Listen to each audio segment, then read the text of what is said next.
ভিডিওতে দেখতে পাচ্ছ একটা কুমিরের মতন প্রাণী, কিন্তু এটা কুমির নয়, ভুলেও ভেবো না যে এটা কুমির। এটা হচ্ছে গোসাপ। ছোটোর থেকে একে গোসাপ বলেই চিনে এসছি। এরা যে হিংস্র হয় না তার প্রমাণ তোমরা নিজেরাই ভিডিওতে পাবে। দেখো, একটা বেড়াল এর আশেপাশে ঘোরাঘুরি করছে, সে কিন্তু বেড়ালটার দিকে ফিরেও তাকাচ্ছে না।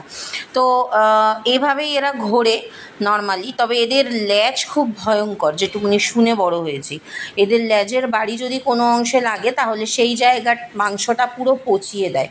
সে যার যেখানেই মারুক না কেন, মানুষের কোনো অংশে মারলেও পচে যাবে, বা কুকুর বেড়াল, মানে এদের ল্যাজ যেখানে লাগবে সেই জায়গাটা পুরো পচিয়ে দেবে। এদের ভয়ঙ্কর জায়গা হচ্ছে ল্যাজটাই। বিষাক্ত জায়গা বলো, যাই বলো না কেন, সেটা হচ্ছে এদের ল্যাজেই। এরা কামড়ায়ও না, ছোবলও দেয় না, কিছুই না। এদেরকে গোসাপ বলেই জানা যায়। আর এটাও শুনেছি যে গোসাপ যেখানে থাকে অন্য কোনো বিষাক্ত সাপ সেখানে থাকে না। তো এটা আমার বাড়ির আশেপাশে ঘোরে।